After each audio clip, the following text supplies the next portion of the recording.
Será que os céus e a terra te contêm, uma vez que tu os enches? Ou será que tu os enches e ainda extravasas, uma vez que eles não te contêm? E quando os céus e a terra estão cheios, onde é que derramas o que sobra de ti mesmo? Ou será que não tens nenhuma necessidade de que alguma coisa te contenha, tu que contens todas as coisas, uma vez que o que tu enches, o enches contendo-o? Pois os recipientes que enches não te limitam, uma vez que, mesmo que eles fossem quebrados, tu não serias derramado. E quando tu és derramado sobre nós, não és humilhado, mas nos elevas. Tu não és dispersado, mas nos unificas. Mas tu, que enche todas as coisas, é com o teu espírito que as enches? Ou sendo que todas as coisas não conseguem te conter inteiramente, elas contêm parte de ti? E todas simultaneamente a mesma parte, ou cada uma a sua própria parte, as maiores mais e as menores menos? E nesse caso, uma parte de ti é maior e outra menor? Ou será que tu estás inteiro em toda parte, embora nada te contenha totalmente? Pequena é a morada de minha alma. Peço que tu a aumentes para poderes entrar nela. Ela está em ruínas. Peço que a reformes. Eu sei e confesso que ela contém coisas que ofendem teus olhos. Mas quem irá purificá-la? Ou a quem devo recorrer, senão a ti? Hoje nós vamos falar sobre a casa de Deus.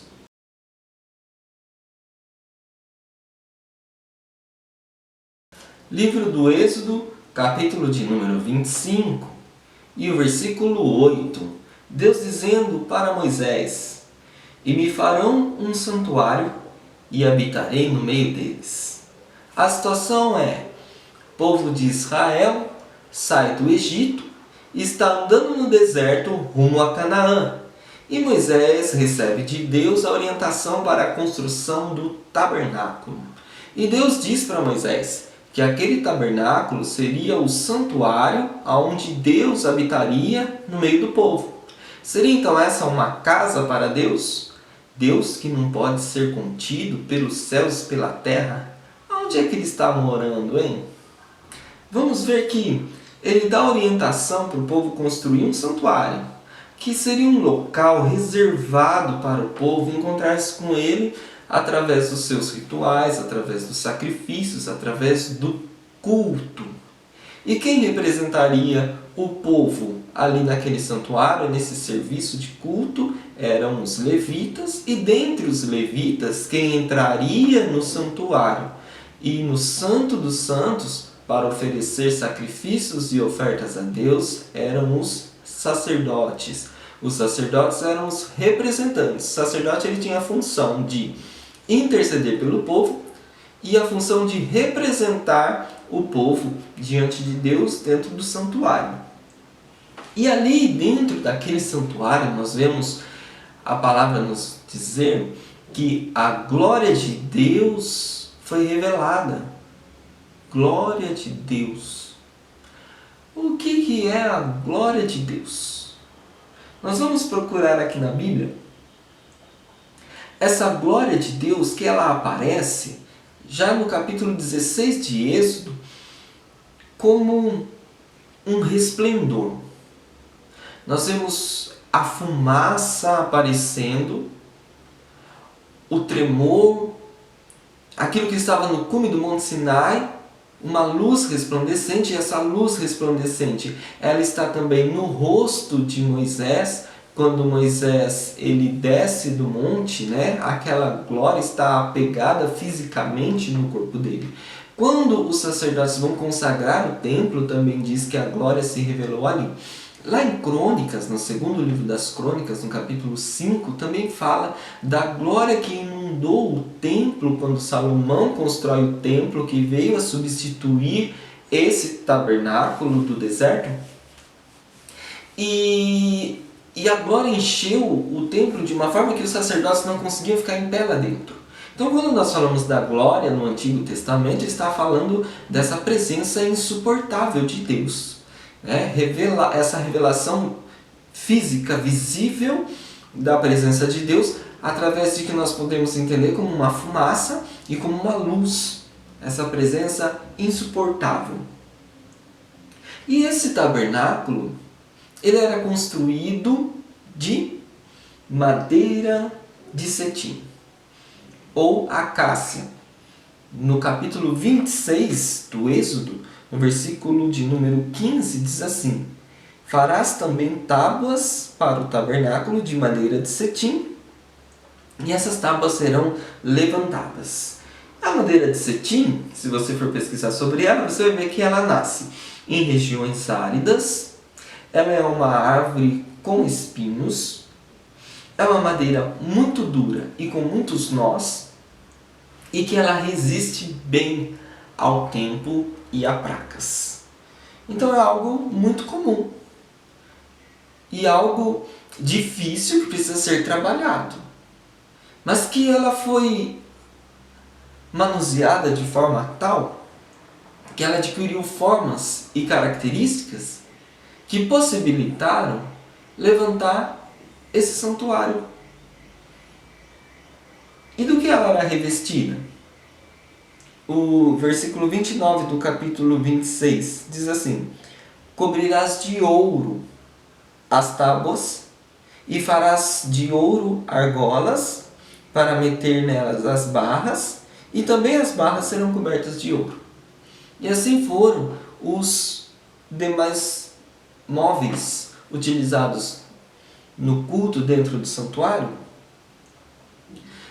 como a Arca da Aliança, por exemplo, a mesa dos pães, eram feitos desta madeira e coberta de ouro. Isso transformava, elevava aquele material bruto, comum, simples, em algo muito precioso, que era o santuário onde Deus viria habitar no meio do povo de Israel.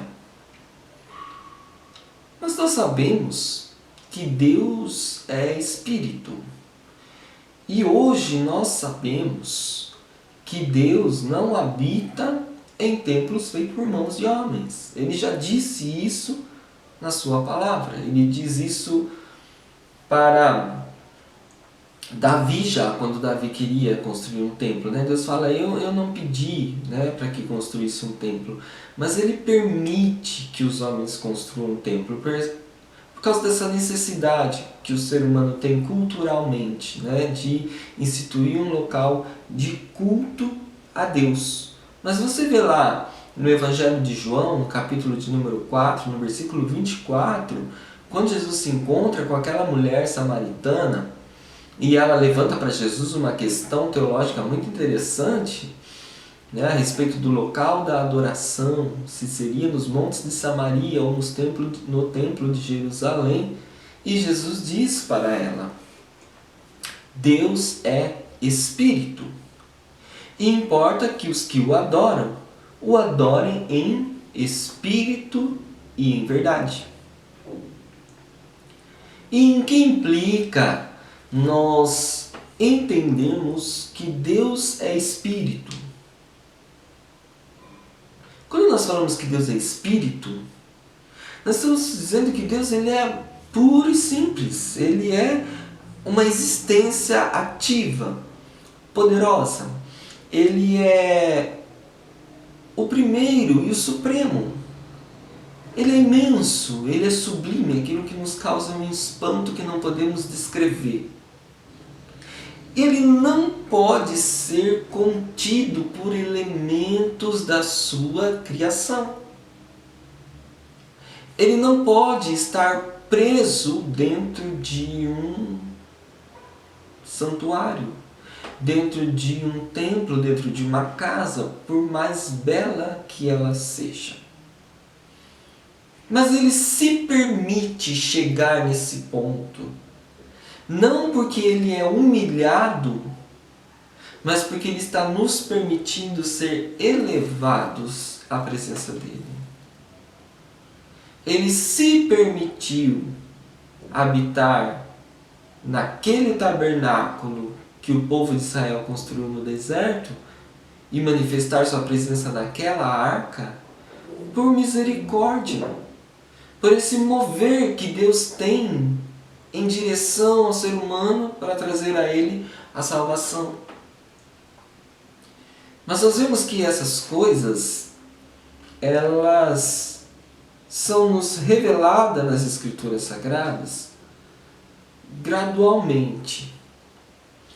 A presença de Deus, como eu já disse aqui de início, ela se manifestava fisicamente através da nuvem, através da luz, através do trovão, do estremecer da terra, através do fogo lá com Moisés naquela sarça, com Elias lá no desafio dos profetas de Baal, também com Elias quando ele está naquela caverna escondido.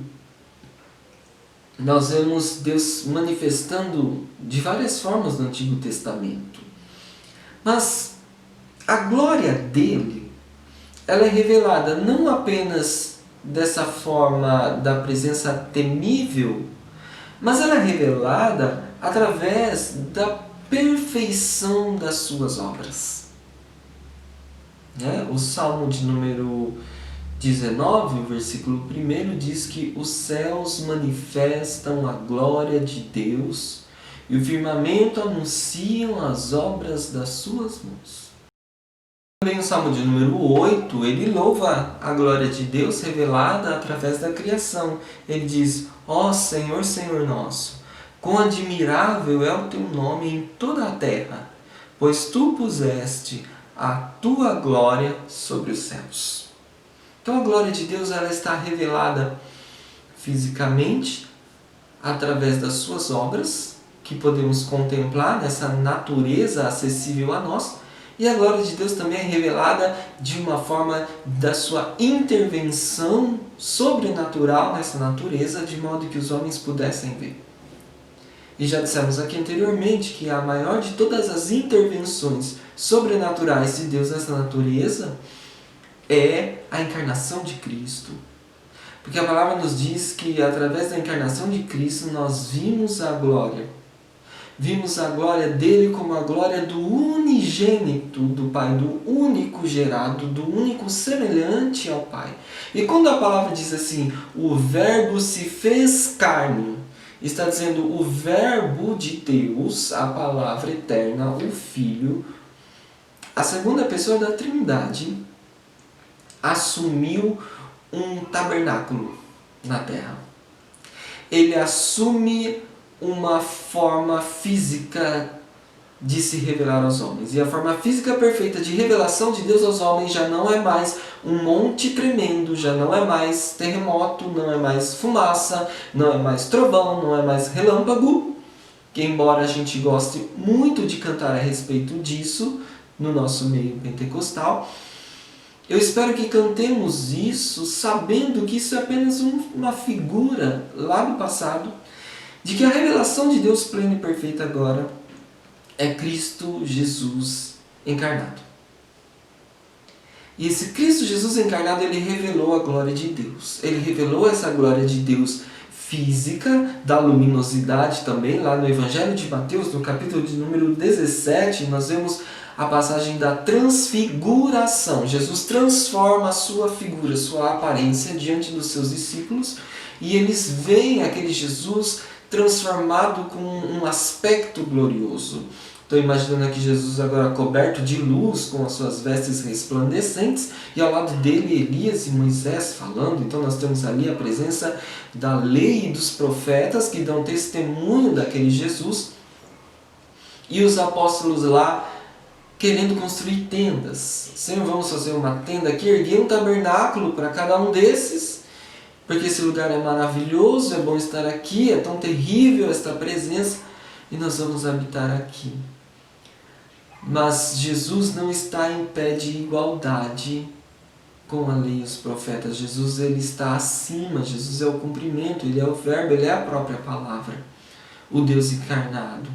Ele é o Filho amado, em quem o Pai se compraz, e a ele é que nós devemos ouvir. Esse é o testemunho de Deus e essa também manifestação da voz de Deus que houve ali nos evangelhos, na presença de Jesus, de uma forma gloriosa, dando testemunho de Cristo, como esse santuário de Deus na terra. Tanto é que quando ele está falando do templo, ele fala: derruba esse templo e eu reedificarei em 3 dias. Ele está falando da sua morte e da sua ressurreição.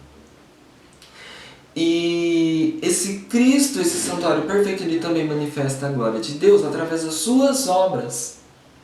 Quando nós vemos o início do seu ministério lá no Evangelho de João, no capítulo 2, nas bodas em Caná, quando ele transforma a água em vinho, diz que ele iniciou assim o seu ministério manifestando a sua glória, manifestando a glória de Deus. Então, as obras perfeitas de Deus, elas também estão reveladas em Cristo Jesus. O próprio fato dele transformar a água em vinho é uma obra perfeita de Deus, porque a água em vinho, Deus transforma ela, né? Deus criou a vide e criou o fruto da vide, que é a uva, e através da água que rega a raiz dessa vide e vai para os seus troncos, chega no fruto, é transformado ali naturalmente no suco, e esse suco espremido se transforma em vinho. E Cristo, ele já pega a água e transforma em vinho, porque ele é autor da criação. Ele é a obra de Deus gloriosa e perfeita. E esse Jesus que manifesta as obras de Deus gloriosas e perfeitas, ele vem transformar-nos em templo de Deus. Quando nós lemos o capítulo 14 do Evangelho de João, Jesus, ele diz bem assim para os seus discípulos, no versículo de número 23. Se alguém me ama, guardará as minhas palavras. E eu e o Pai viremos para ele e faremos nele morada. Se alguém ama a Cristo, guarda as suas palavras. O Pai também o ama. Cristo e o Pai vêm e faz morada em nós, através do seu Espírito Santo.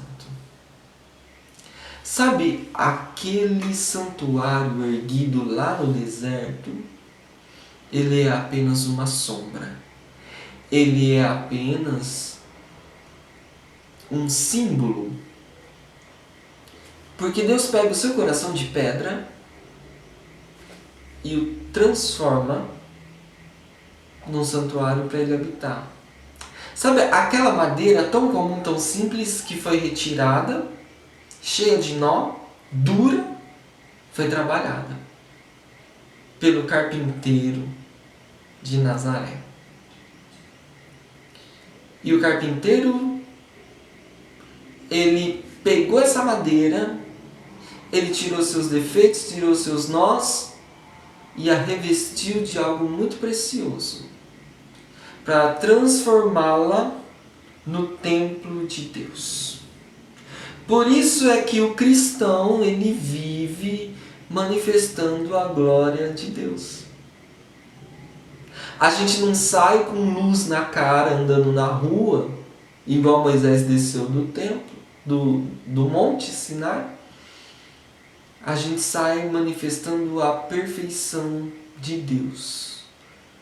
Porque a glória de Deus é a sua perfeição excelente acima de todas as coisas, num nível que nós não vamos atingir nesta vida. Mas o Espírito de Deus se move em nós, então nós vivemos como Cristo Jesus. E aí então nós saímos por aí com Jesus habitando dentro de nós. E isso é uma revolução.